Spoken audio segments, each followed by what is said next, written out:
Hello and welcome to episode 190 of Controller Club, the friendly face gaming space, a podcast where three friends from three continents share in one love, and that is video games. On today's show, we will be closing the book on Fallout Season 2. But before we get to all that, let's introduce ourselves. My name is Klein Felt, and alongside me today are two of my best friends in the whole wide gaming world, and a third special guest who I would like to say is another one of my best friends in the whole wide gaming world. First, coming to us from across the pond, it is the digital art daredevil himself, Tom the Glue Drew. Tom, how are you doing? What's going on? I'm doing good. Yeah, I can't remember when we coined that nickname, but it's nice. I think it's a nice thing that I could bring all you guys together for this special episode, and yeah, it's good to be here. You are the thing that binds Controller Club together. Without you, we are just disparate parts floating in the wind. Next up, it is journalist extraordinaire, the Australian abroad / the Canadian in training, Lauren Rouse. Lauren, what's going on? Things are happening. I never prepare for this segment. But you know what? You said before, episode 190, that is what this episode is. And I'm like, Jesus, we've been doing this a long time. That's a lot of episodes. We're nearly at 200. We are very close to 200. If you have any good episode 200 ideas, please let us know because we are looking for them. Next up, a very special guest, somebody who I would like to say has been waiting to come on the show for 190 episodes, managing editor at The Direct, and perhaps more importantly, one of Controller Club's most devout listeners. It is Pam Gores. Pam, how are you? Welcome to Controller Club. It's been a long time coming. This is truly an honor. I mean, I remember when Tom had originally told me that you guys were thinking about starting a podcast, and lo and behold, you guys are almost 200 episodes in. That is crazy. So congrats. But yeah, I'm really happy to be here. I love you guys. You're all my close friends. I love this podcast. So it's truly an honor. It really is. Will you listen to the episode of Controller Club that you are on? No, I already told my boyfriend. I was like, you have to do this one on your own. I'm really sorry, but I can't listen to myself for any amount of time. I will just cringe. So probably not. Probably not. Nope.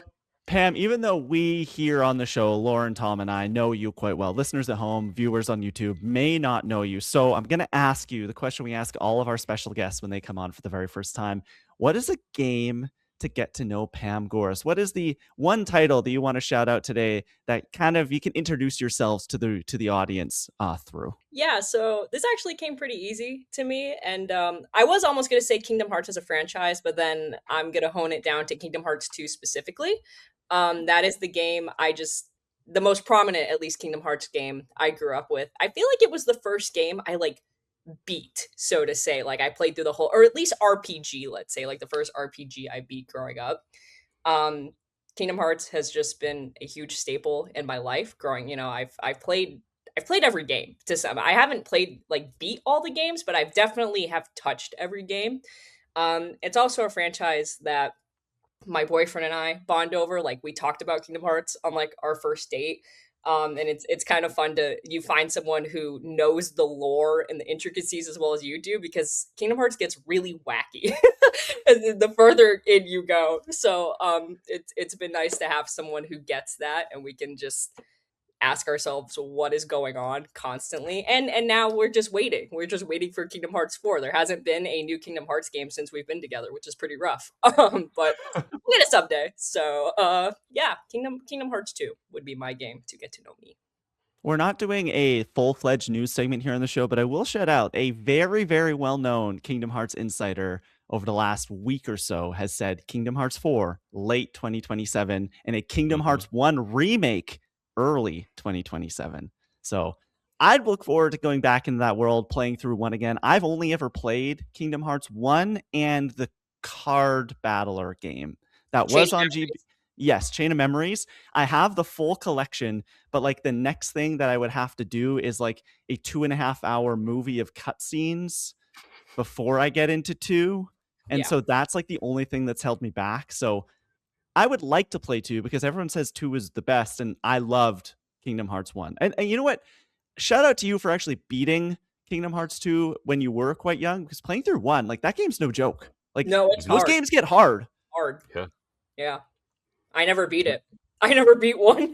Wow. Yeah. I have it. Like I have the remastered versions on PlayStation, and I've played. I just never. I always go back to 2. It's just the comfort of it, you know. I know it. I love it. So I've invested time over and over again into it, but I haven't beat one. It's hard. Have you played every like Kingdom Hearts game, or have you just stuck to like the mainline, like I played installment? every one. I haven't Okay, beat yeah. every single one, but Hmm. I've played each one to some degree, yeah. It's dedication. That's Are you a dedication, right there. Sora or a Roxas person? I actually would say Roxas. I like Oh, it's the just blondie. it's just the Jesse McCartney of it all. Like, Fair enough. you know, Okay. like Jesse McCartney. So for reference, I live in Orlando. Jesse McCartney did a concert here a couple months ago, and John and I waited too long. We were talking about getting tickets, and I was like, I'm gonna bring my copy of KH2 and like hold it up and be like, "Will you sign this for me?" Like, man, they had some great voice acting for that game. But no, I think Roxas. He's just edgier. He's angstier. I like that. I want to get a Kingdom Hearts adaptation. Okay, we're going to be talking all about Fallout today. Fallout adaptation. Give me like a Kingdom Hearts animated movie because that lore gets fun. That lore would just be a lot of fun to just dive into. Have they not announced one of those? There were talks of it. think I so. remember a while ago they were talking about maybe doing something on Disney Plus, but didn't it like? Isn't it dead now? I don't think it ever went anywhere. Right. Yeah. Well, now we're in the tomorrow era. Anything is possible. Anything true. is Sure. possible. Bye bye, Bob Iger. Hello, Kingdom Hearts lover Josh tomorrow. Let's do it. Let's get into a very different topic of conversation and a franchise that you love almost as dearly as Kingdom Hearts, Pam. Fallout Season 2. We are going to be doing the finale review here. I'm going to hand it off to Lauren for one last time. Let's do it. Let's head back to the wasteland. Yep. The last time I ever get to run my own segment on the podcast, it seems. No, well, I mean, I'm kidding. Just the way you made it sound. Okay, let's do it. All right, welcome back, Wastelanders. It's our third and final Fallout Season 2 review.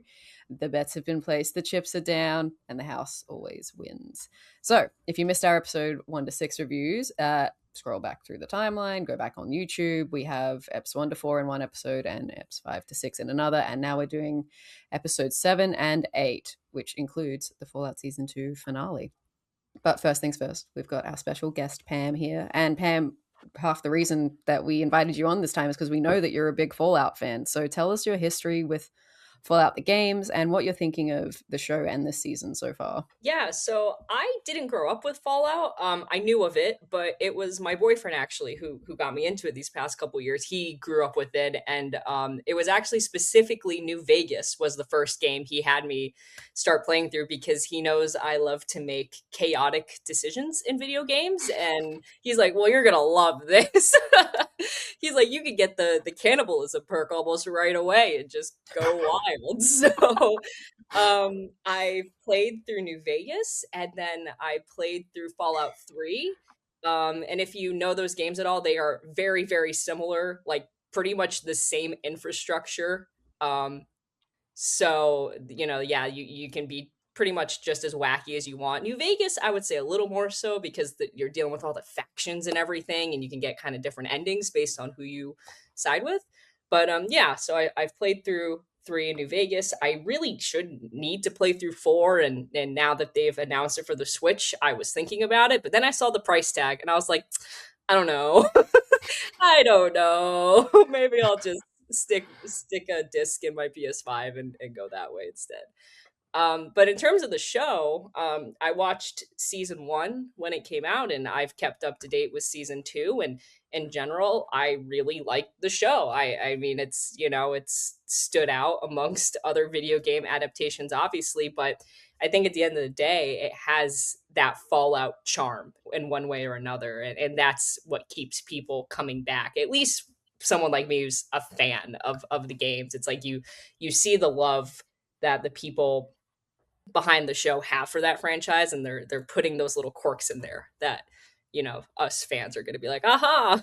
So and it's just good television as well, at the end of the day. So in terms of the last 2 episodes, I mean, we'll get into it, but generally I think it was fine. I would say it's good, but if I had to compare like the ending of season 1 to the ending of season 2, I think I like the ending of season 1 a little bit better, and I can dive into that a little later. But that's where I'm at right now.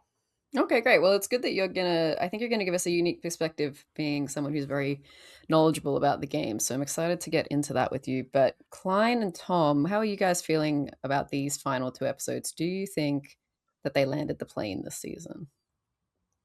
Kind of. I think that all through these, I think Tom and I are going to have very, very similar conversations throughout the rest of the episode here today, because heading into this, we were both very concerned about, are they doing enough in this season to justify the season? Like, it's across the 8 episodes, we were like, it's a little slow. We're waiting for kind of this explosion. And the number one thing that we were all worried about was, is this just table setting for the next adventure? And that is ultimately, I think, what it ended up being. There were some great moments and some great twists, but by the end of this season, I am kind of sitting here going, man, this feels like the appetizer to the main course season 3 is going to be, which is a metaphor we keep bringing up over and over and over again. Whereas season 1 really did feel like, yes, we're setting up the next season, but it felt like a complete arc, a complete story in those first few episodes, or those first 8 episodes. This to me really does feel like a, whether they were greenlit or not at the time, was season 3 in the works while season 2 was already happening.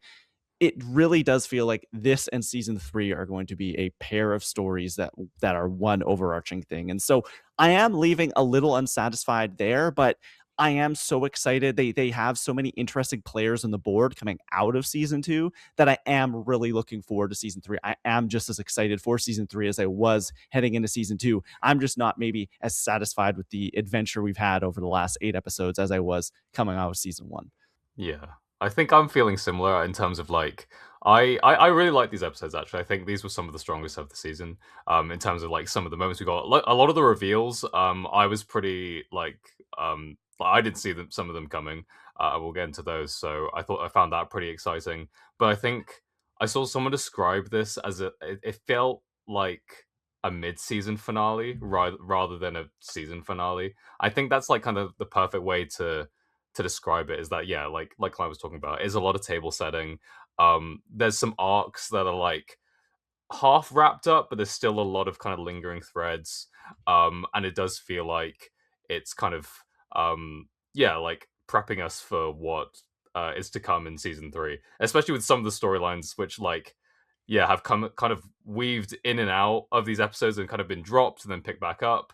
And then especially like one of the last scenes is like, it's like, oh yeah, this was a part of season 2. I completely forgot this was even happening. So I guess we'll come back to that in season 3. Um, so yeah, but I mean, overall, I think the finale did kind of win me over in a lot of ways, because some of the things that they're teasing, I'm like, oh, that is pretty cool.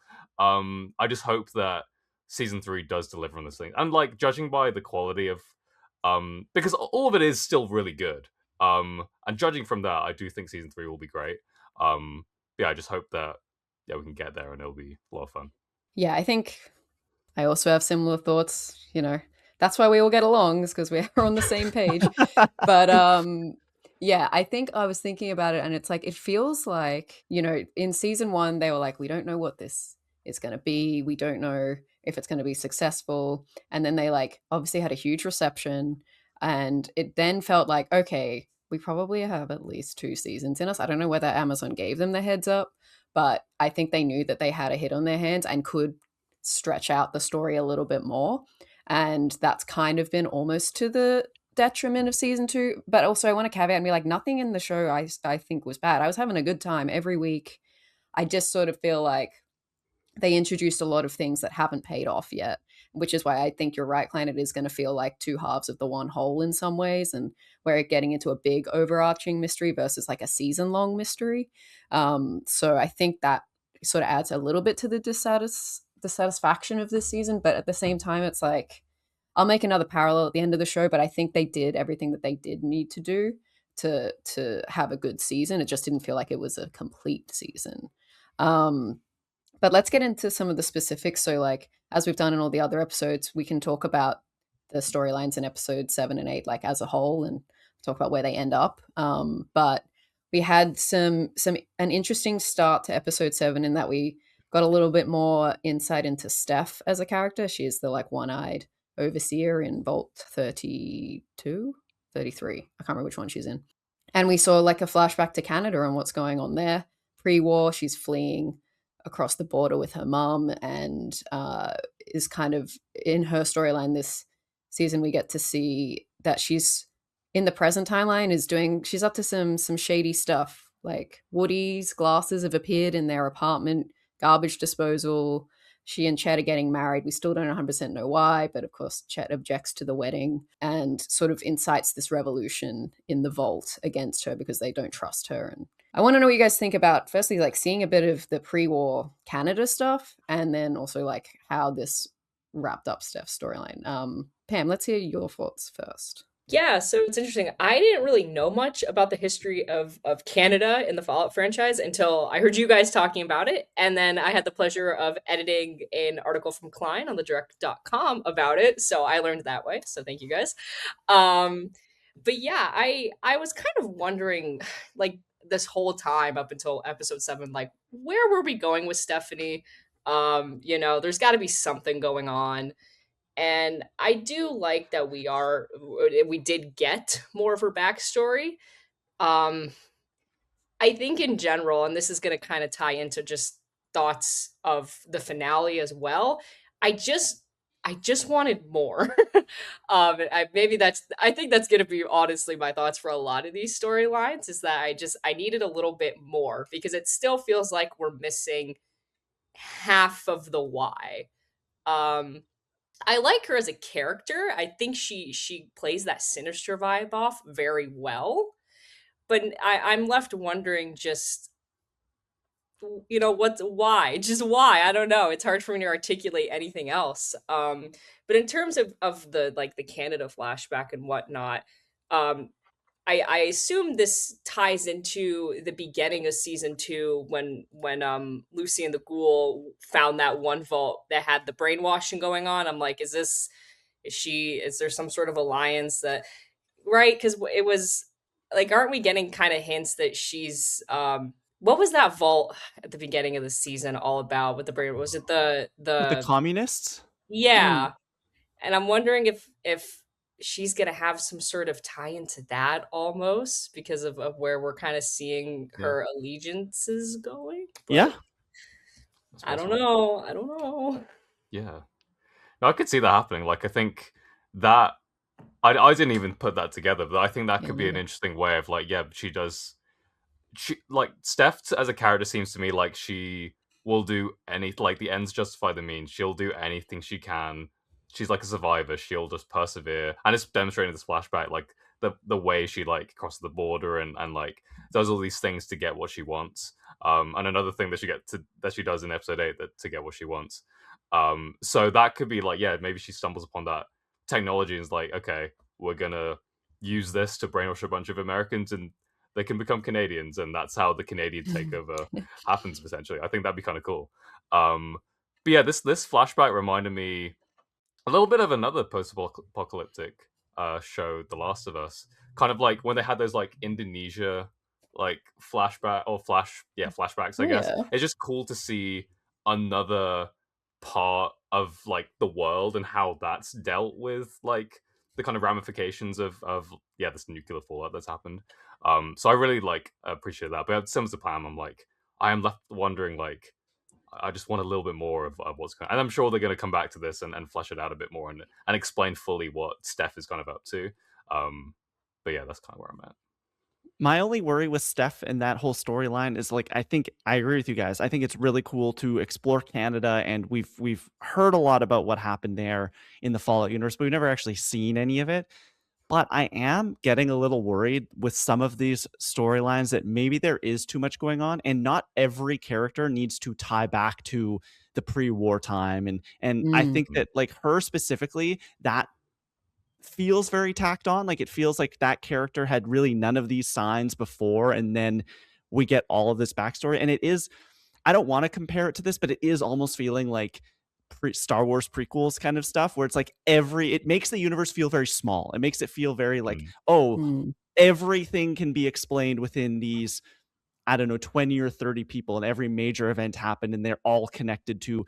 And so I just get worried about that. I do think that it is cool, of course, seeing this Canadian flashback and even some of the stuff that she does in the vault and giving her this kind of new sinister story. But as we kind of go along with it, I am starting to worry that, okay, are we doing too many things? Does everybody need to have some tie back to the before times and this really deep story? Why can't she just have been like a Vault-Tec employee or something like that? And yeah, that's kind of like where my head is at with her story specifically. Because we do ultimately, by the end of this season with her, we get really cool stuff and we get introduced to really cool things like the Enclave and stuff like that. But I just think they could have done it with other characters without having this kind of like, oh, little Anakin built C-3PO. What a coincidence. And it's just Mm. it is kind of feeling like, oh, that's really convenient, and that all these characters happen to be all like within a few mile radius of one another. Yeah, I think the Canada stuff aside, what I think that they were trying to do with Steph is like when they released Lucy and Hank and Norm from the vault, they kind of didn't have really anyone to invest in the vault storyline, which is why we were sort of like, why are we doing this inbreeding group, and why are we seeing so much with Steph and Chet, and why are we seeing all this stuff with Betty and Steph? And so I felt like they tried to like really invest in her as a character to try and make us invest in the Vault storyline a little bit, which is why she's kind of tied now to Hank in his flashback. We learn that she is married to Hank in the pre-war, and that's how she climbs as a position into Vault-Tec, but is secretly like an Enclave employee, it seems, as well. And I think also now with what's happened to Hank at the end of this season, they probably need someone who still has their wits about them that's connected to the Enclave, and I think that's her. So I think I can see her relevance in the story. It's just sort of like I was way more interested in all of the Canada stuff than any of the other Vault storylines, and they never really capitalized on that. So I think it was just sort of maybe a little bit, threadbare in terms of how they did it. I'm just like, where is Woody? What happened to him? That was never answered. Are we gonna find out? But yeah, we could probably touch on the rest of the Vault storylines here. Like the wedding does not go to plan. The Vault is rebelling against Steph because they don't know who she is and why is she from Canada? Like, what a sin. And then also with Norm, his storyline I think was probably one I was really disappointed in because it had so much potential to begin with. Like, oh my gosh, all of these Vault-Tec managers are up on the surface. What's going to happen? Who are they going to interact with? And there's this kind of like, who knows what? And then they all get eaten by rad roaches, which was like a fun scene to watch. But now they're all dead, and I'm sort of like, and he's just sort of left by himself with I wrote her name down, Claudia, who we've just met and seems to be one of the only friendly Vault-Tec employees. And so that's kind of he's just sort of on his own now. He knows about this phase 2 plan, but can't really do anything about it. So, yeah, how do we feel about those other Vault storylines? Yeah, I mean, I think I like Norm as a character, but yeah, it does feel like that's one of the storylines that I was kind of alluding to. Is like, we focused on it for a bit, then it disappears for an episode, then we come back. So it does feel like it was almost like half baked, and I kind of wish that if they were gonna do I'd rather they focused on like probably like three strong storylines and gave them enough, breadth to kind of explore them rather than kind of like, I guess, like 5, 6, 7 different kind of areas of this universe that they're trying to flesh out all at once.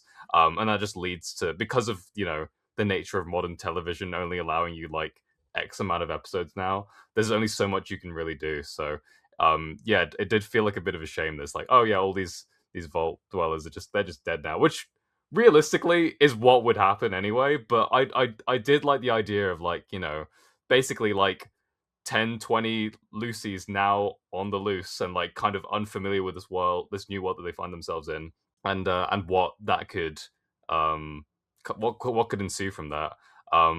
So yeah, it's a bit of a shame that's like kind of it ended in this way. I am kind of hopeful to see what comes out or what comes from Norm, because a bunch of Hank stuff happens, which we'll get to. But like, he's his dad, so like there's a bunch of resolved stuff between them, and obviously he has to find his way back to Lucy. So it's going to be cool to see that eventually. But yeah, as it stands, I think this was like I think I remember saying like this is the storyline I was most invested in at the beginning, and it's kind of the one that I'm kind of least satisfied with now.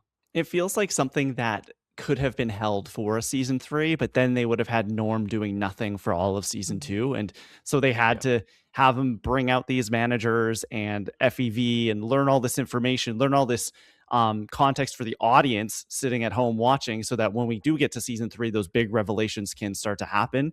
But I don't know, there is a part of me that is kind of thinking, why couldn't we have just held it and had it? I think it will feel more complete when we have that story specifically from beginning to end through season 2 to the end of season 3. Anything to add, Pam? No, I'm on the same page. I mean, I can confidently say that like Norm's storyline was the most disappointing for me, just collectively, because it's just like the payoff was like, okay, yeah, everyone's dead. What was the point of following it throughout these episodes? We don't even know where he's going, right, with Claudia? Yeah, or even really where he Where he is. Like, is, yeah. Yeah, they so left the vault and they're just kind of out there. So even though like you guys are saying, I'm like, okay, I am excited to see where it goes, but like we really don't even have any general sense of an idea of where that's gonna go. Like, I have to imagine he has to reunite with Lucy next season. Like, we need to get that payoff. Or is he gonna, like, what if he runs into his dad, Hank, and he's like, who are you? You know, like, I don't know. It's just I don't know. I wish at the end of no matter how disappointing it was, I wish we just had an idea of where it's gonna go, and we don't. And maybe that's the biggest disappointment of all, considering that. So that's where I'm at. Well, it's a bummer because he gets some of the biggest revelations of the whole season. Like, a lot of the big, what I would call like reveal moments involve him. It just doesn't really go anywhere. It's just kind of information for information's sake. Yeah, that was one of those storylines that's definitely suffering from them potentially not having it all mapped out through season 3. Or if they do, for us not seeing it. But let's talk about the main storyline here. So we'll go with Lucy first. So, God, was this? No. So this episode, she's reunited with Hank, or these episodes, she's reunited with Hank. She's seen that he's using his brain control technology on the Wastelanders. She wants to put an end to it. There's a bit of back and forth, like on him trying to convince her not to do that. And then, but then he sort of tells her, he's like, all right, you go ahead, probably knowing that she probably doesn't have the heart to do it, which is something he's underestimated about her. And she goes down into the mainframe, and everyone's wired up to this like supercomputer, which is someone's head. It's Congresswoman Welch's head, who we've been meeting in the flashbacks through Cooper. And yeah, she's still alive somehow. I'm not sure if this is tied into any sort of Fallout mythology, like the head being alive and using it to control people. I thought that was a unique twist. But yeah, the head is alive. She asks Lucy to kill her. Lucy's like, why does everyone ask me to kill them? And also, why is it always heads? She had to carry Wilzig's head around. Like, poor thing. And yeah, so she does. And then Hank decides, okay, well, this cannot go on any longer. So he does plan to put the chip in her neck. This was a prediction that I made last week. Did not go as I thought. I thought she was going to be chipped by the end of the season, but it's actually reversed, and Hank is chipped, and he has his own controls to the brain control technology, and he sort of activates himself so that his amnesia in himself, so that they can't find out what he knows about everything that's going on. And he says that before this happens, he's sent his own envoys out into the wasteland to undertake their commands that were set for them years and years ago. At the same time, in the flashbacks, we're learning that Hank doesn't really work for Vault-Tec. He's an employee of this Enclave organization. And by the end, Hank is just sort of left like brain dead, doesn't really remember who Lucy is, and she's sort of left wondering what to do. And I thought that was super interesting because I genuinely don't know where Lucy goes from here. Like, her whole arc has been finding Dad and then bringing Dad to justice, and now she's had those choices taken away from her, and I'm sort of like, what will she do for herself now? So I thought that was really interesting. I thought it was still, I think her storyline's still the strongest in this show, her and the Ghoul.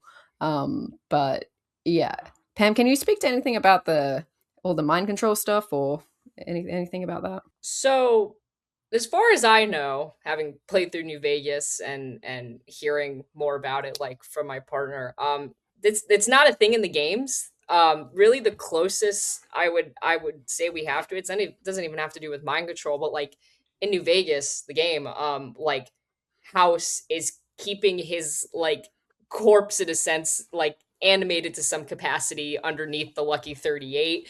And I almost thought that's where we were going with the cold fusion. That's like he's just keeping some part of him alive that's then being funneled to the supercomputer. And maybe it could still be that.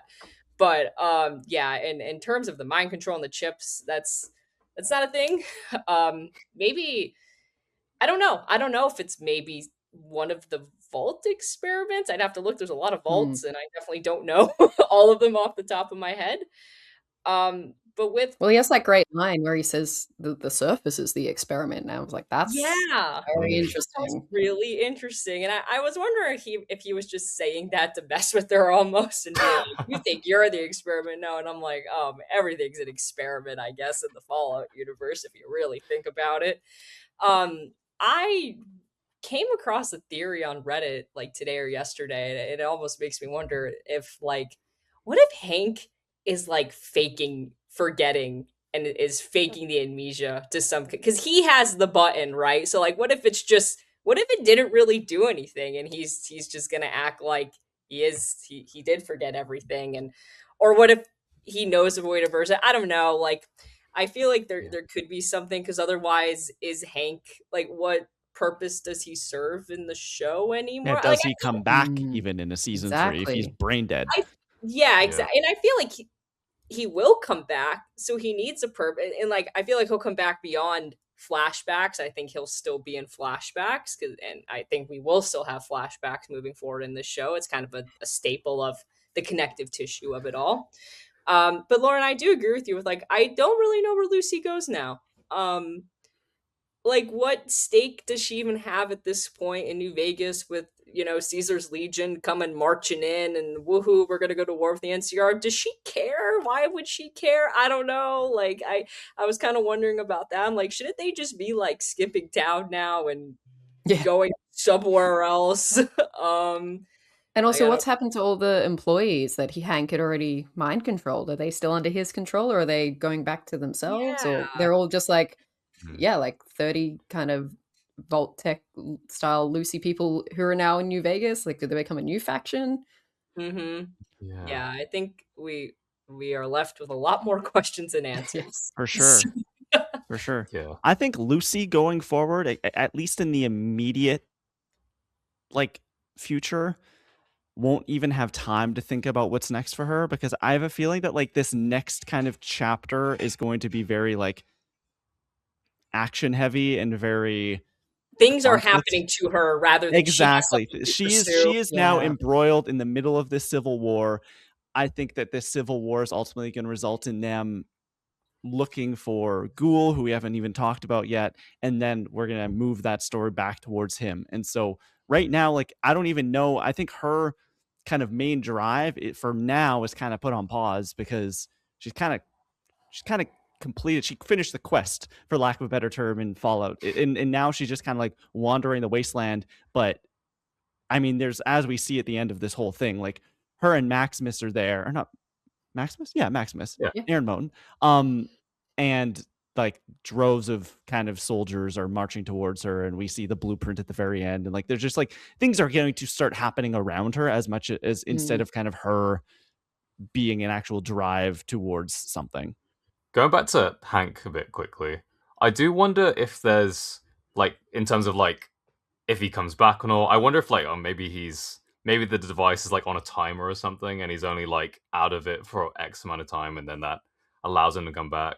Because like, so when Lucy and Max go back up to the top of the tower, like Hank's not with them. Like, I assume they just like left him down there, so he's just this like brain dead kind of guy. That's like, so I wonder if this is potentially, and this might tie into we're questioning like what is Norm's storyline. Is Norm gonna find Hank in this state, and then for whatever reason, Hank then snaps back to his usual self, and then that's how we get Hank maybe manipulating Norm and like influencing his, I don't know, like whatever he's gonna do, and that's how he kind of is able to keep his influence going within the wasteland.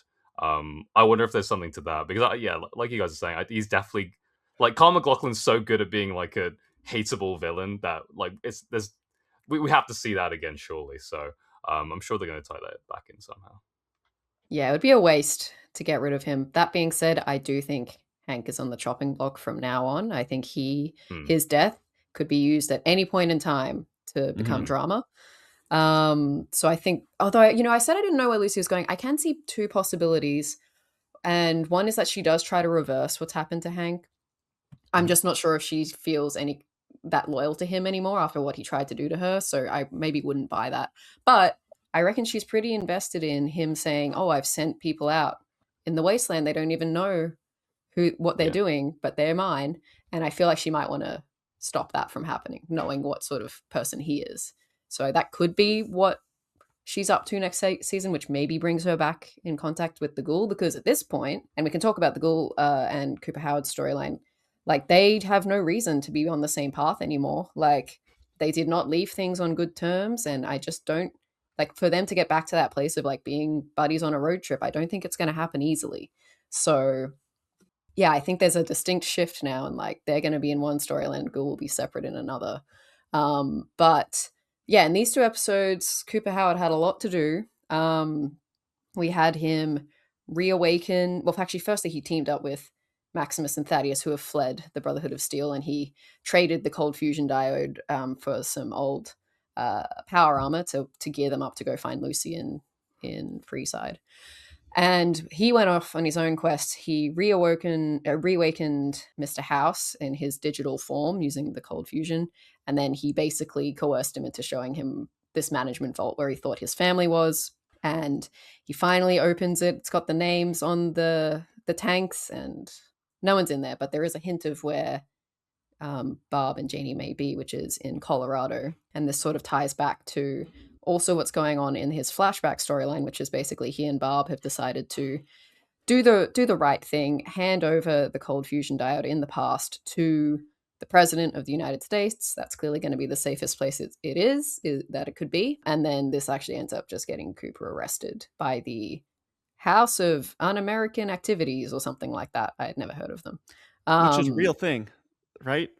Like, it wasn't like, isn't that like the Cold War witch hunt kind of stuff? Yes, I think it is real. Yeah.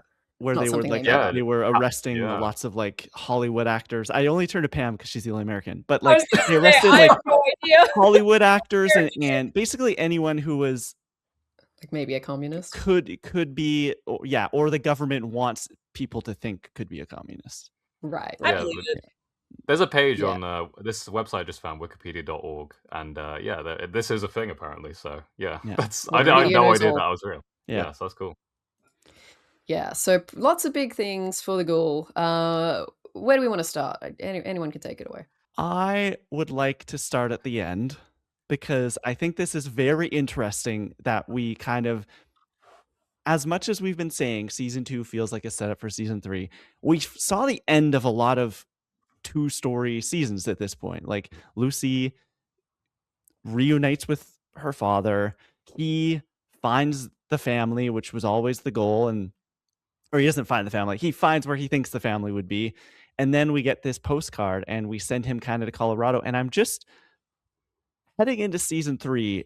All I can think about is like, he still has to play into the overall story and impact things. Whereas a lot of the action, as far as we can tell, will still continue to be taking place in Nevada. He is now on his way to Colorado, a state and a half over.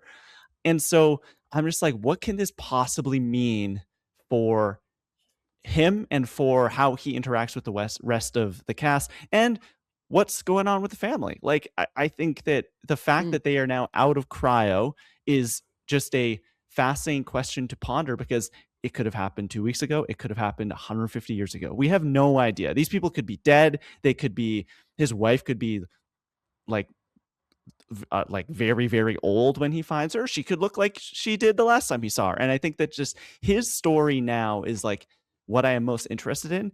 And and particularly how he is going to interact with the rest of the cast being so far away. Does he, like, we didn't see what happened to Cold Fusion by the end of this whole thing, did we? Like, did he on his way out grab that and go? Because when they come back up to Mr. House's room, the computer Mm. screen says no signal and all of that. So I think that is like, if I was to ponder a theory, I think like that is where we're ultimately going to go with him. Is he has cold fusion? There's going to be a war, as we saw. There's a bunch of reasons for people to have cold fusion to win the war, and so they're going to go looking for Ghoul. They're going to find Lucy, knowing Lucy was with Ghoul. They're going to say, where did he go? And we're going to like slowly send the rest of the cast towards Colorado. But I just like his story where we leave Ghoul, I think is like the biggest hook for me of like, okay, like this is exciting. What is next? There are so many questions stemming from this. And I think that's what like a good season finale does, is just like leaving us with those like, oh man, I can't wait to see where this particular story is going. That's interesting, like what you said about the 2-season arc, because it's like, yeah, that's true. It's like, if you think about his journey, it's like, where is my family? Where is my family? Now we're like, what's happened to my family? Whereas we kind of know, well, I mean, hopefully they're in Colorado. If they pull this again and they're actually not in Colorado, I'm going to have some words.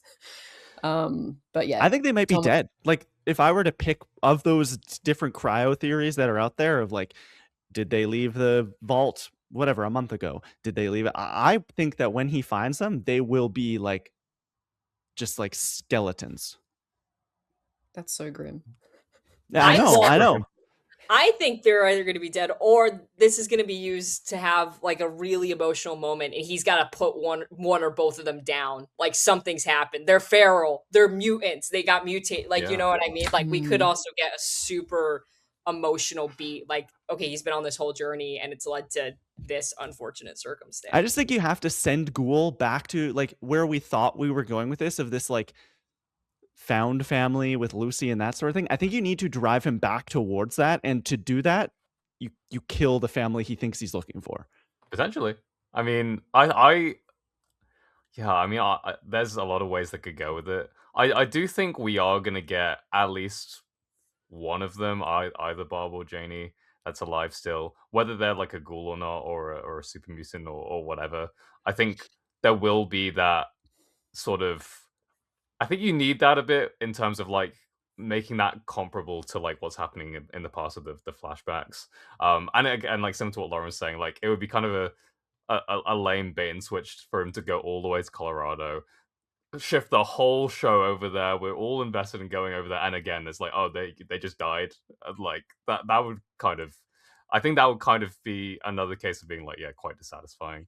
So I think we do get like, yeah, maybe they've been alive for hundreds of years, and yeah, they're ghouls now, but they're still hanging on like he is. That they have that like strength of heart that he does. That they're like, yeah, we're not going to turn feral, and then maybe one of them does, but I do wonder, like, this is the thing that I've been wondering, is like how they connect the two things. Whether it's like, yeah, we're just like cutting between these two storylines in Nevada and then Colorado. We like the super mutant showed up like a couple episodes ago. Like, and he really wanted Ghoul to be in that war. Like, does he somehow try to recruit him again, and he hunts him down, and he gets roped into that again, and that's how we get all these stories to connect again.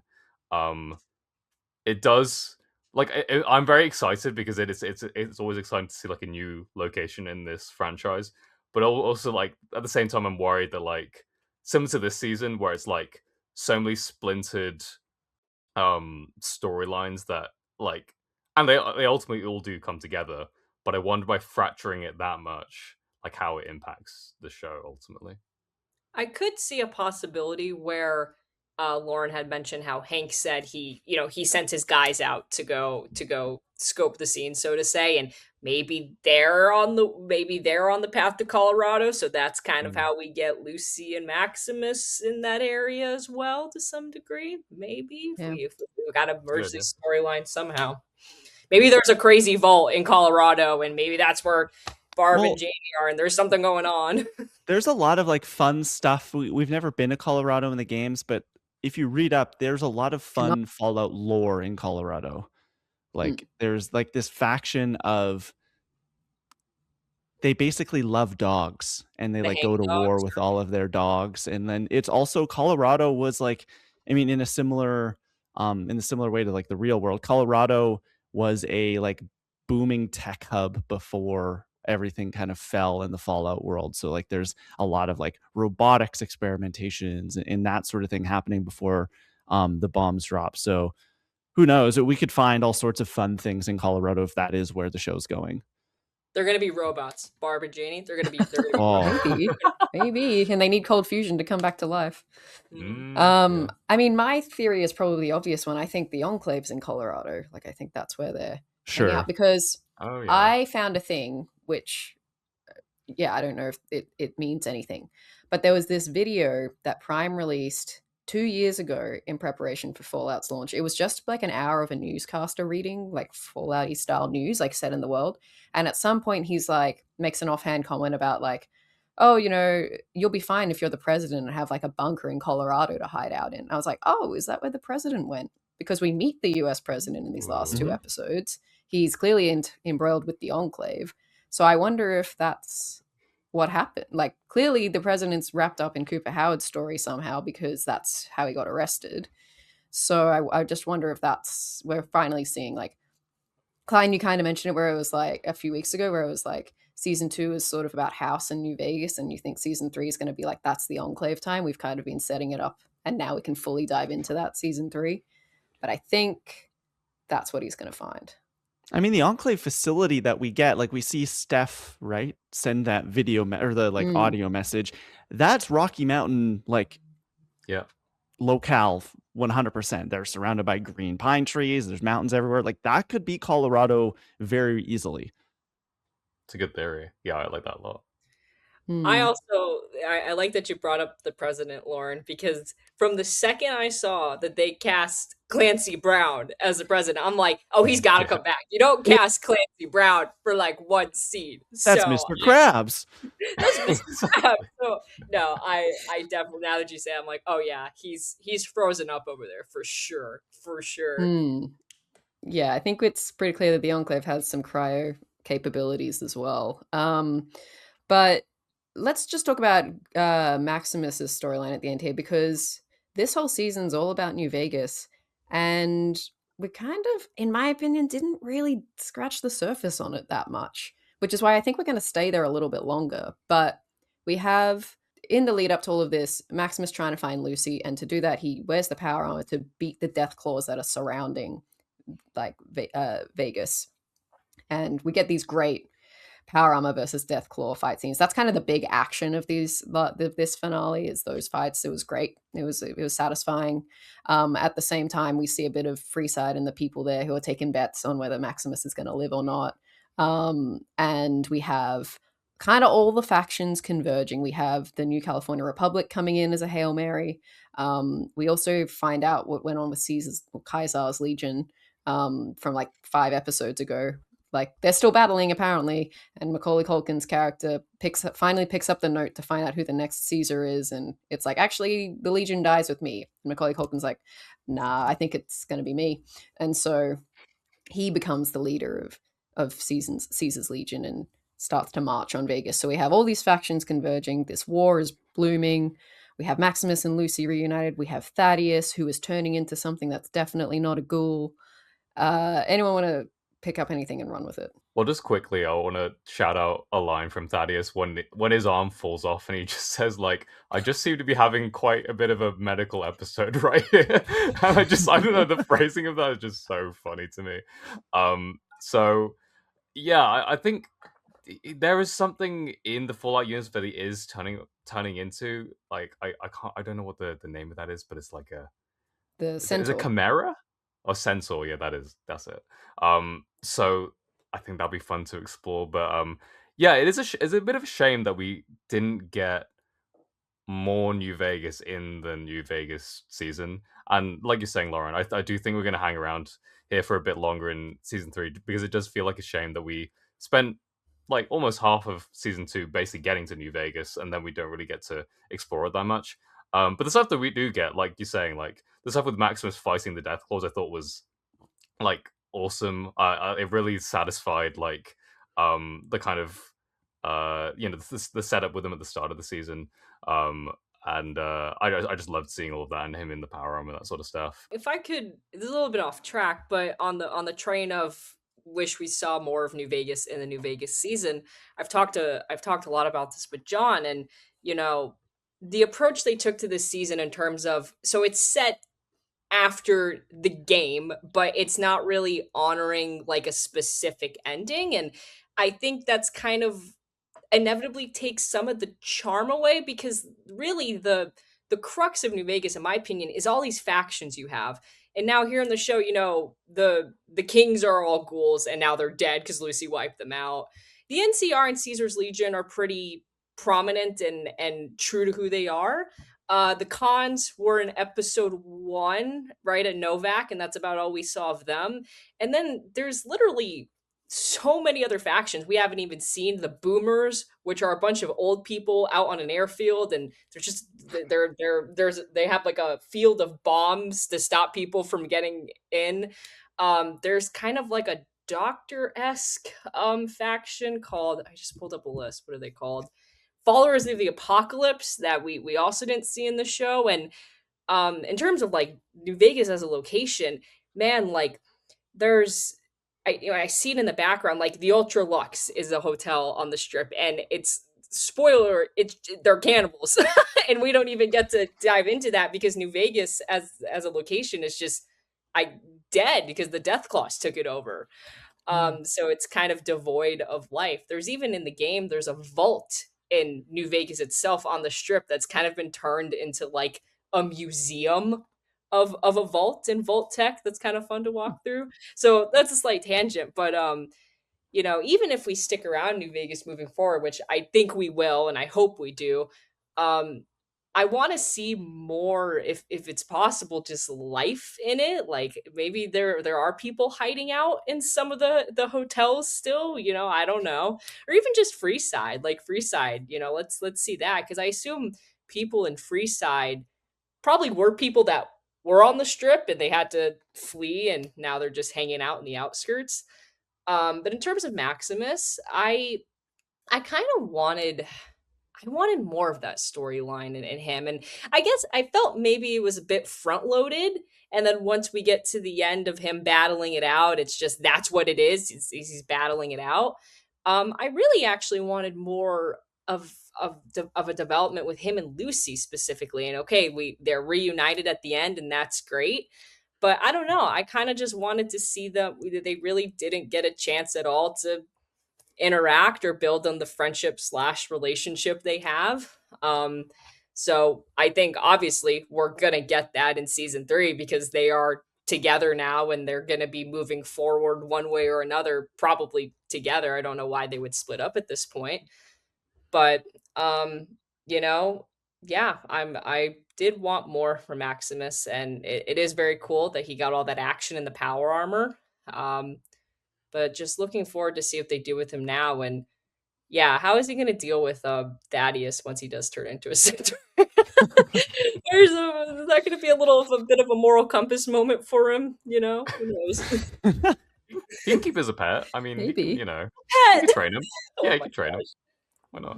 I think that Maximus's story, it's funny listening to you talk, Pam, I hadn't really put this to words, but it makes season 2 feel very kind of detoury for Maximus. Like, where did we, like, let's go to the beginning of the finale of season 1. Lucy and Maximus are together. Maximus is in like pretty weird standing with the Brotherhood of Steel. They have the final confrontation. He gets cold fusion. He is now thrust into this position of power within the Brotherhood of Steel. He is separated from Lucy. We then, throughout season 2, what happens? He loses cold fusion. He loses his standing with Brotherhood of Steel and is now back again with Lucy. It feels very just like we kind of went off the freeway for a little bit and are now just like back almost in the exact same place that we were, except everything around them is heightened. And so it does make me kind of question, like, what was the point of specifically the season 1 ending with him in putting him into this, like, thrusting him into this position of power that he was very, very much incapable of holding, and never, like, he just so quickly is kind of now out of favor with the Brotherhood of Steel and kind of kicked from that position and is kind of being chased by these people. It's just, it is, I don't know. I wish we had like lingered with that and let him be this like incompetent leader within the Brotherhood for a little bit longer. Yeah, I think I agree. I think looking at Maximus's storyline, I think they were trying to do this thing where it's like, because in season one, he's could be a little bit of a jerk. Like he wasn't the most likable. Like he had good intentions, but I think this season was like he's a hero. Like there was that whole flashback to him as a kid where his dad's like, "You're going to be a good man," and I think he was just trying to earn that this season, and he sort of does. But you're right. It's like the Brotherhood of Steel storyline kind of basically ended. I want to say in like 4, 5. Like Yeah. it's been a few episodes, and we can touch on it now. Like there is a post credit scene that kind of brings us back to this because I actually thought like the season was going to end without returning to them, and I was like, where are they? What are they doing? But they do tease that Quintus. So after Maximus fled with the cold fusion and everything was going to shit, Quintus is like, all right, we are going to war with the others. We're bringing in the big guns, and it's like the blueprints for this giant mech battlebot called Liberty Prime. So that was like a theory that a few people had, which is coming true now, it seems. So they did sort of loop it back, but it's very disjointed, and I think it really felt like a case of like, we're just reminding you this is still on the table. We're not forgetting about them. But exciting, I suppose. We'll set it for season 3. That's 100% what I think in a different world. Even I don't know. They front loaded their story so much in season 2 and kind of got them onto this path towards war, but then we're very clearly like, oh no, we can't get too deep into any of that because that's going to be what this next season is going to be about. So like we need to now sit on them for a couple of episodes and then dip back in, and at the very end of this, like, oh, okay, very clearly season 3 is going to be a war. It's going to be all out chaos. Liberty Prime is an idea that they're going to be pursuing. Whether that means they actually build it or not, who knows? But right now, it is a little frustrating kind of looking now that we have the whole season in a vacuum and we can kind of look and pick it apart. But like seeing that big gap of like 3 or 4 episodes where it's like, we didn't do anything with you guys. Like the war has started, but we really have not checked in with them at all until the very end is, I don't know, kind of sucks. Out of curiosity, because I just thought of this, what do you guys think the odds are that in season 3, and whether it's from the jump at season 3 or sometime during season 3, we get some sort of like time skip?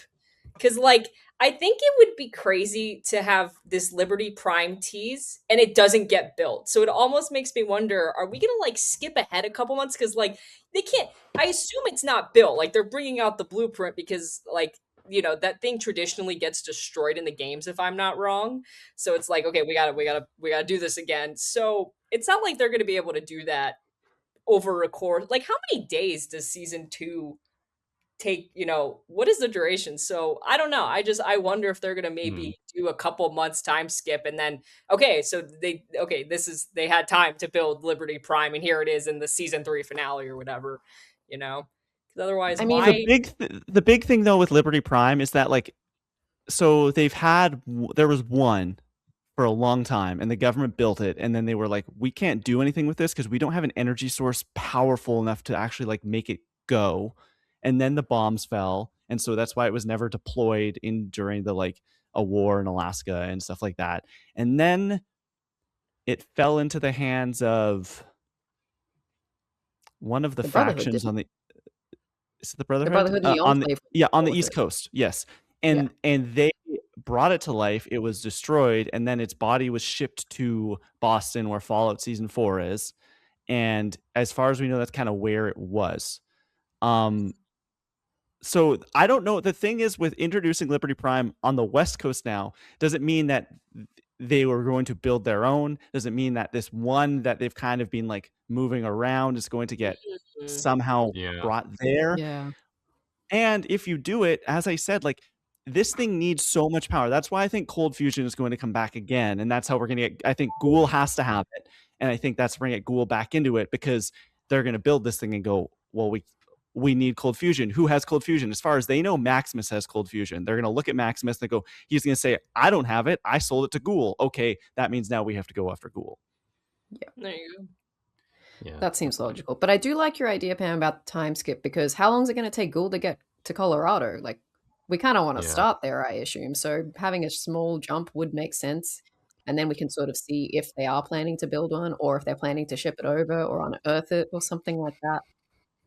that could be a way to sort of resolve some of those issues. And then I guess you would have to jump forward a bit in terms of what's happening in New Vegas, and maybe there can be like an established, here's where all the camps are, here's what's happening in the state of affairs with this civil war.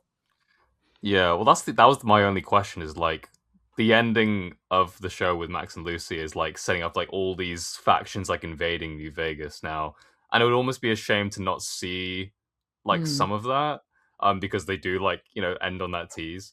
But I mean, I guess they could skip past that and like, oh yeah, we beat them up. We beat them all up. It's Or fine. do we get like an end game thing where it starts with them and then like it's like the first 25 minutes cold open of Yeah. episode 1 in season 3, it's Mm. immediately following it, and then some big thing happens, cut to Mhm. black 6 months later, 3 months later, and then boom, now we go into the rest of the 3rd season. Yeah, that's Mm. totally possible too. Lots of possibilities, lots of questions. That's pretty much everything that happens in the plot. It's a lot.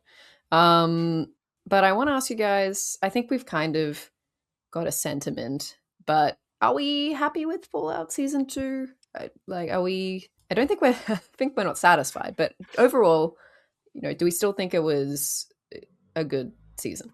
Yeah, I think it was good overall. I'd probably get it, like, if I had to put a rating on it, I'd probably give it like a 6 or 7 out of 10. Like, I think it was like decent, but there's definitely, and maybe in retrospect, when we do get season 3 and we see all of this other payoff, maybe all of that setup will look back on and be like, oh yeah, like I can see what they were going for.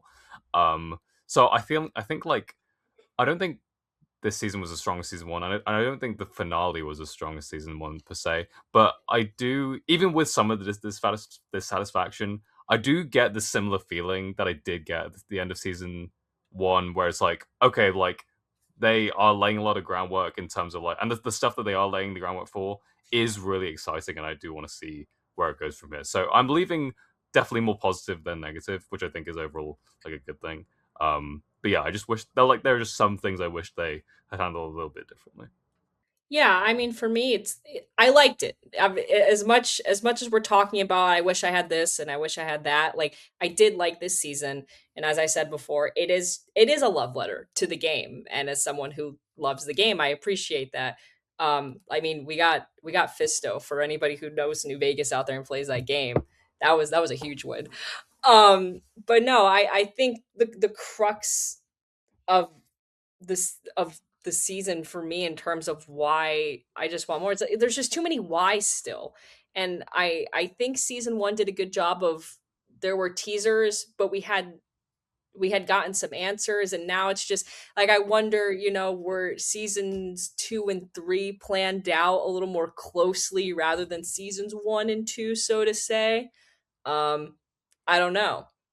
I am intrigued enough that obviously I'm going to keep watching, but in general, like, I felt like the twist of season 1, or season 2, excuse me, was this whole phase 2 being initiated. And that felt a little flat for me because it was kind of teased throughout this whole season, and we have no idea what phase 2 is. There's just not enough payoff for me. Hmm. And I'm sure we're going to get it in season 3.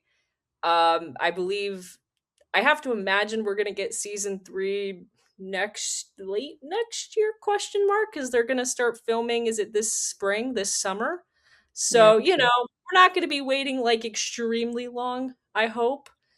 But, I in general, I also would have liked, I think, a bit more connectivity with all the storylines we had going on. Because I think season 1 did that very well. Kind of how we talked before about how everything, I think, came together in a nice little package at the end in season 1, and season 2 it does a little bit, but just not as smoothly. So I hope we get back to form, so to say, for season 3. Yeah, I think that season 2 suffers a little bit from like that sequel problem we see in a lot of things. Like, I mean, just because we're so familiar with it, like the Guardians of the Galaxy franchise, even like Taika Waititi's Thor sort of thing, where the first one does something really cool and unique. And I think season 2 of Fallout did something very cool and unique in setting it in the universe of the games, but not really relying too heavily on the lore of the games, but with a couple twists that were like kind of earth changing, like earth shattering for people who are familiar with the franchise and still did work with people who hadn't played the games. Whereas season 2 went and leaned really hard on that and adding that context and having a lot of those like not canon breaking, but canon changing twists in the same way that like Guardians of the Galaxy 2 leaned even more into being a James Gunn movie and having even more jokes. And that's kind of what this really feels like. It's just like, it feels like so much more Fallout Season 1. And I think it stumbles a little bit because it feels like they're trying to give us so many questions and not really any answers, and intrigue and a twist here, and this person's a double agent, what's going on in the past. And I almost wish they had like just kept it a little more simple. Like season 1 did have a lot of stuff going on and there were a lot of twists and there were a lot of planes of action, but it felt like a much simpler story that could walk you through. Walking somebody through beat by beat, I mean, Lauren, you just did it for the last few weeks. Season 2's story is so much more disjointed and things going on over here and this person, a flashback over there to Canada, and now we're in Hollywood, and it's just like so much. So I think it's good. I don't think it's great. I think season 1 is great. I think that season 3 can be great because now the table is set for a lot of these kind of questions to maybe come to fruition. And honestly, I'd actually be interested to see what you guys think about this. I wouldn't be surprised if season 3 is it. Like, I would not be surprised if this is a 3-season arc and we're going to get to the end of season 3. They're going to introduce Enclave. They're going to have this big war. And by the end of that, that'll be kind of it for Fallout on Amazon. I mean, I think it could be because a lot of the times they sign actors for 3 seasons of a show. And if it isn't, I think it could be like season 4 would be like, and now we're going somewhere completely different with all new characters, but it's still Fallout. Like they could go the anthology route, but wrap up the characters we know. I'm not sure, because I said this last time we did our review, is like so much of Fallout in the state that it is of the TV show is like about revealing things in the past. And that's a lot of what the twists are based on, is like, here's a twist upon a twist of you thought Vault-Tec dropped the bombs, but actually it wasn't them. And then maybe it's the Enclave now, but maybe it wasn't them. And like, I was like, we have to get to the resolution of that at some point. And then where do you go from there? Like, we see how the world has gotten in this state. Let's see what people are doing with it now. Like, there's going to come a point where like learning about the backstory only gets us so far. So I think that could be a chance to refresh and like launch us somewhere completely different. Maybe we go find out about the Canada-America war. Maybe we go somewhere like, I don't know, the other parts of the world at this point of time. I don't know. But yeah, I think like a 3-season arc would kind of make sense. But we'll probably get a sense next season if they're setting up for something apart from that. But yeah, similar to you guys, I just think it was that delayed payoff that didn't really make this season super great. But at the same time, I had a really good time. Like, I love these characters. I think they do a really good job with like making us invest in characters who aren't already existing in the games. Like, they're basically all originals, who are sort of based on archetypes. So I think that's really cool. And I think, to sort of Pam's point before, like, I also felt like there is more to be mined from New Vegas. Like, they sort of introduced this big potential and then haven't really made the most of it. But I think that if there's one hope I have for season 3, that's coming, that we get to spend some time there, see what all those other factions who we haven't seen yet are doing. Maybe Lucy and Maximus have to rally them to help fight or something like that. And that's a way to bring them all in. But I think the way that we landed things, like some storylines are coming together. Like, I think all of those Vault storylines with Phase 2 have been merged. Like, Lucy and Maximus have merged, and then we kind of have Ghoul and the Enclave on his own, and Brotherhood is still kind of on its own. But I think we have slimmed down storylines, and then maybe we can just have 3 or 4 main ones for the next season. But yeah, if anyone else has any season 3 hopes, dreams, or theories, feel free to share. Well, my big one is that what like easily one of my favorite parts of this like whole show has been Robert House, and just seeing his kind of influence over the show so far. And we do get that tease. You know, we see the no signal on the monitor, and there's a flash of his face that shows up. I wonder if we do get a little bit more of him. I know we're sort of talking about like, yeah, Cold Fusion's like potentially taken away by the Ghoul, but like maybe somehow he's able to still get some sort of connection, even briefly, so we can talk to Max and Lucy while they're in there and get his like kind of influence on these 2 characters that he's not like interacted with up to this point.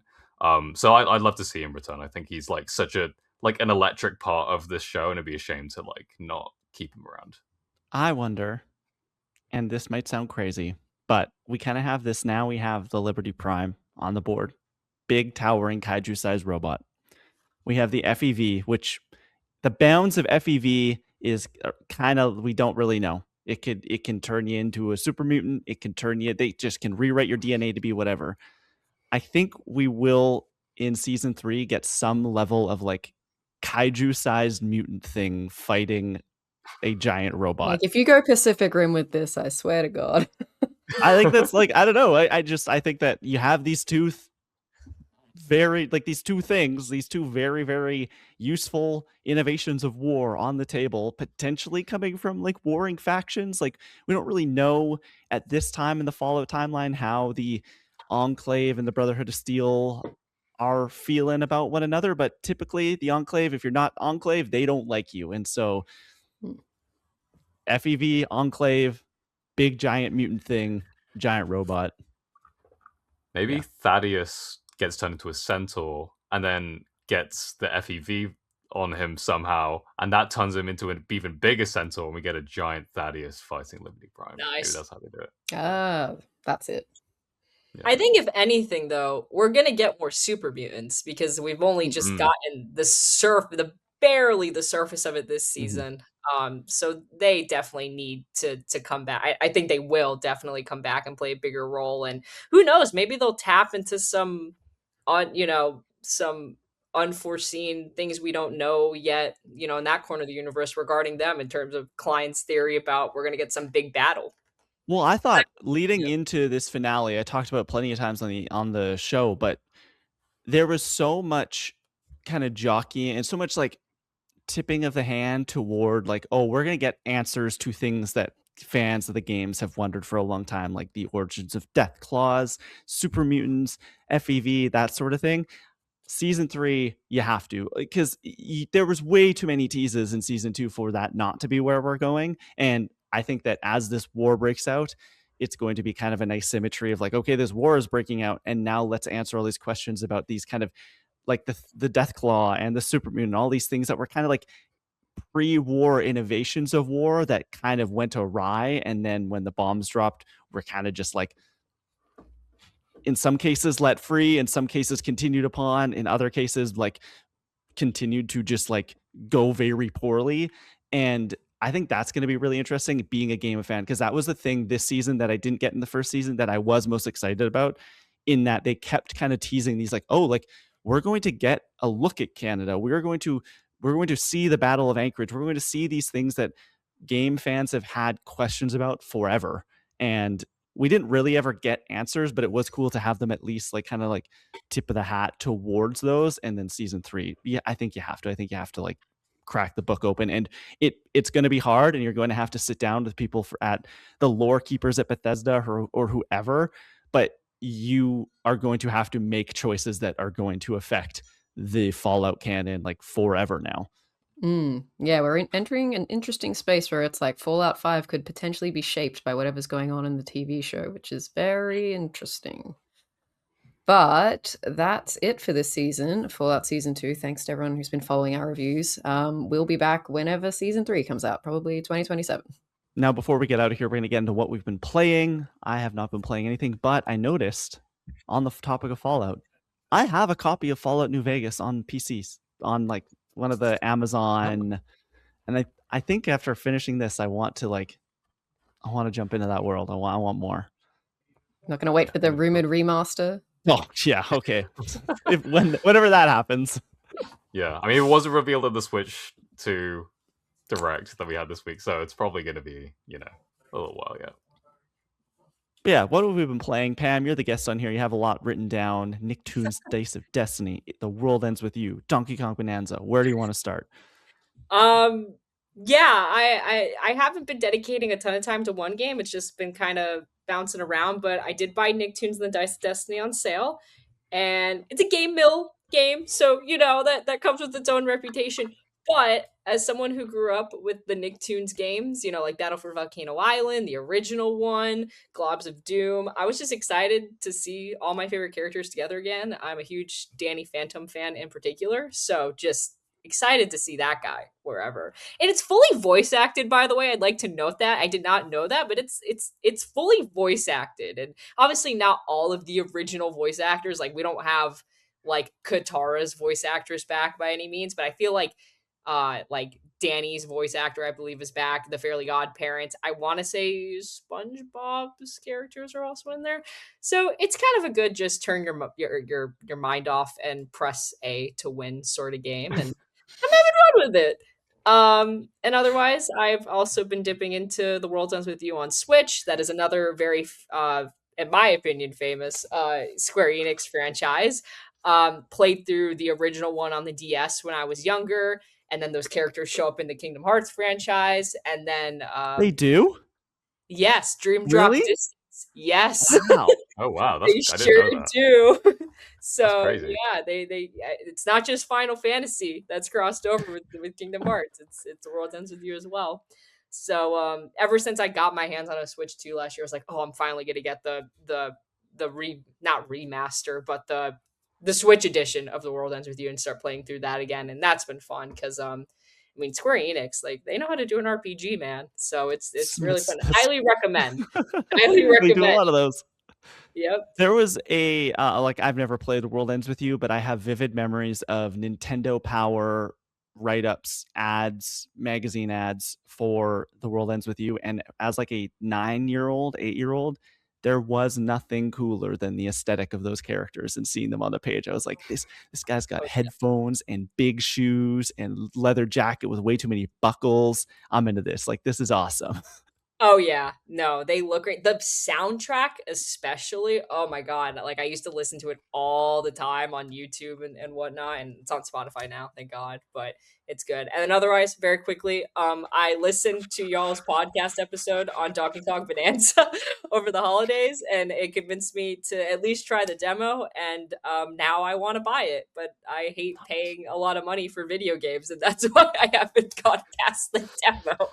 But I was like, oh, this is scary fun because as I said, I like making chaotic choices. So I will be that type of person to just destroy everything and not advance whatsoever. So I will probably buy it at some point, or maybe my boyfriend said he might just buy it for me, and I'm just gonna just destroy and nothing else. So looking forward to You'll that. be like one of those people that like just completely like astroturfs everything and The destroys map is gone. everything in the world. The map it's is gone. gone. Yeah, Nothing to exactly. platform on at all. Yeah. Yep. I've been upping my banana intake as of late, and every time I open one up, I go, ooh, banana. Incredible. They great. just did at the Awesome Games Done Quick a couple weeks ago. They did a speed run of Donkey Kong Bonanza, and the amazing credit song, they had somebody come up and like live perform it and sing it in front of the crowd, and it was awesome.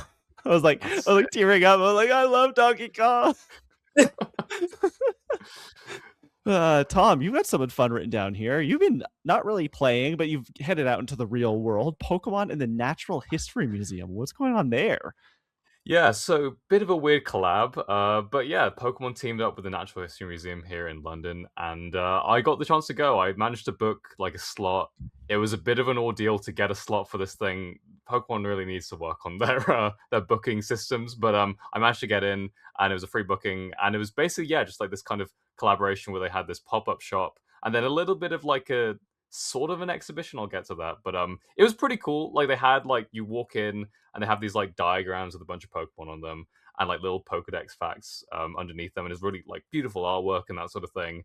But then that walks you through to the main store where they have a bunch of different items, like and luckily like they had like stuff in stock. I was really worried they're going to run out of stock because Pokemon is just so crazy right now, but they had bags, they had shirts, they had pins, they had like these 24 karat gold pendants. They were like £120. Did not pick that up, but I was like, they're really going all out for this thing.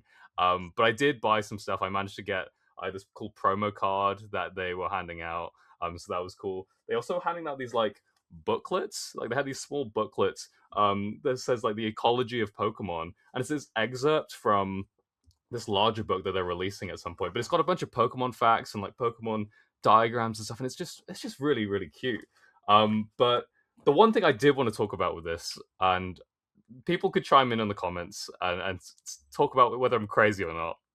But so they had these diagrams as you walk in, but one specifically was this water type diagram where it's a bunch of water type Pokemon in the ocean swimming about. But I think they might have made a mistake on it.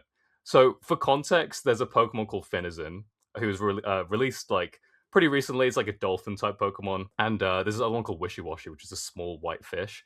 But on the diagram, Finizen and Wishy Washy are like pretty close together, but it makes it seem like Finizen is labeled as Wishy Washy, like it's as if it's being labeled as that Pokemon instead of like Wishy Washy getting that label. And it's weirder because like Finizen it appears elsewhere on the diagram and doesn't even get a label anywhere else. So you wouldn't even know what this Pokemon's actually called. So I think they might have made a little blunder. I don't know if this is overthinking things. I'll put a for the video watchers, I'll put a diagram and you can judge for yourself if they've made a mistake here or not. But yeah, tell me if I'm overthinking it. Chime in the comments. But no, it was a cool event, cool experience. I wish there was a little bit more of like an exhibition type thing because it was mostly just the shop.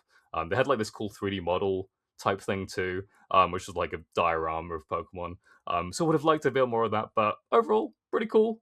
Pokemon, they love their money. They love making you buy stuff. And you know, I'm a sucker, so fun weekend, and that's about it. Does this make you want to go to the Poke Park in Japan? I mean, kind of, but like it does feel like that is just like static statues of Pokemon, and I don't know. I wish there were more rides and stuff. It's kind of a shame that they don't have like. I feel like they could have capitalized a bit more on making a whole park for Pokemon, you know. Or create living, real Pokemon and let me go and catch them. Yes. I love that. FEV That'd be great. in action. I was gonna say that's the Fallout Season 3 prediction. Let's do it. Yeah, please. Lauren, what about you? Anything you want to shout out? Yeah, I didn't actually have this written down because I only played this game for the first time last night, but it was delightful. It was called Heavenly Bodies, and it's a co-op like puzzle game from a Melbourne developer actually. So shout out the homeland. But it's basically a physics-based game. So I don't know if anyone's aware of it, but you play as these astronauts and you have to go do tasks on the spaceship.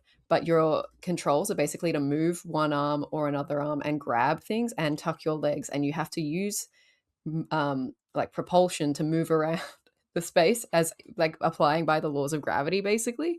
And so if you sort of launch yourself too far into space, you will just keep going indefinitely. And it's kind of hilarious. So you can like grab onto your other player to try and like swing them and reach something that you can't do. And it's really like it's kind of painstakingly slow, but hilarious at the same time. I haven't laughed so hard at a game in like ages because it's just you and your friend trying to figure out how to plug this cable into this thing over there. And then, oh my God, we've got to climb back through the entire spaceship to get back to mission control and let them know.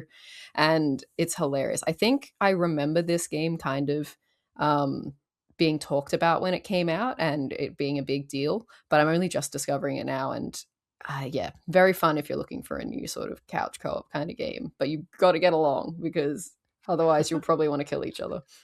It's falling into that, like, is it Moving Out and Overcooked and Totally just those co-op games that are fun to play, but you also want to throw your controller at the person you're playing them by the end of the evening. Yeah. Very That sounds fun, good. Comment corner, Tom. Oh, Anything? geez. I always Anything do going this. on? I Anything always going on? do this. It's not like I send the doc out 2 or 3 days for the podcast. It's not like it's a regular segment. It's been a weird week, guys. Let's just give me a second here. Let me see if I can really pull this up really quickly and stall for a second. Let's go into the community tab and see if anyone's talking. Yeah, we do have some comments here. I'll just shout out quickly. At Roy Cortero. He's chiming in, as always, our lad, our boy, on our last episode where we were talking about multiplayer games, whether it was too much. And basically, Ryan just chimed in and says, really enjoyed the discussion about the state of online gaming. Only online game I somewhat keep up with is Fortnite, but that's when they add a skin I really want, or there's a cool theme season like Marvel Avatar The Last Airbender. Pam, you are a massive Fortnite player. How are you feeling about, like, just, like, Fortnite or like the state of multiplayer games, like, and keeping up all of that stuff? Like, how do you feel about that sort of Well, stuff at the moment. Tom, we were just talking about this because Mhm. I used to play Fortnite like crazy, like all the way back starting in like 2018, 2019, and past couple years I've fallen off, and same thing. I literally will go on when they have a skin that comes out that I have to have. I buy the skin, play a couple matches, and then it's like goodbye. Um Multiplayer in general, I don't know. I think it's just a really competitive space, and you got to just pick what you want and kind of do your thing. I don't know. It's hard. I don't really play a ton of multiplayer games that I think about. I guess apart from Fortnite and some Toontown Rewritten for all Hell my yeah. yeah. So, Let's go. yeah, you guys get it. You guys get it. Yeah. Okay. But it's yeah, I guess it's a tough space. And it's really hard for anything nowadays new to break into it, I feel like, it's unless you're just Mhm. it's the sleeper hit. So, unfortunately. Yeah, that's Tom, the thing. can Yeah. I this is a safe space, right? So I did the equivalent of texting your ex you up at 3 a.m. the other day when it comes to online multiplayer games. Overwatch 2 has been re-downloaded and it's a problem. Oh no. Oh, I what? started playing again like 2 days ago and I was like, "Oh, I forgot how much I like this game." So Oh when my Klein was like, I god. haven't really been playing anything this week, skip over He's- that segment. Yeah. Exactly. He's pulling at me with Marvel Rivals. I That's wanted to keep it a crazy. secret, but you know what? It's fine. Yeah, Overwatch is now back to being called Overwatch 1 again, and it's really good. The new hero's really fun. I'm still Is it just the cat? dominating this mirror. No, Cat's not out yet. Oh, okay. Eventually, I guess. Uh, Look. I mean, if you want to squad up at some point, I will download it to play with another oh, person. now But there'll be two of you. I I literally cannot get popped into it on in, my own. picked Moira, first game, 10,000 heals, 7,000 damage. I was just like, I'm back. Jeez. I'm back, Look baby. at This this is guy. it. I never left. He's insane. He's a machine. Wow, that's insane. This I this shouldn't have week's predicted that. comment corner Hang on, question of the I have week a comment. is yeah, okay. Let's go. No, I just had a comment I thought was funny on one of our TikTok videos. So this was on our Fable reaction that we had from the Xbox Developer Direct. And in the video, Klein sort of opens the video with being like, oh, this is the same developers as Forza. So he's like picturing like cars coming in through Fable. And someone commented being like, theoretically, the engine does already support cars. Hypothetically, you could modify some Forza assets and drop them in. If you mod it so that the front of the car is linked to collisions as if it was a kick, you could theoretically send chickens flying at 200 miles an hour in a Ferrari.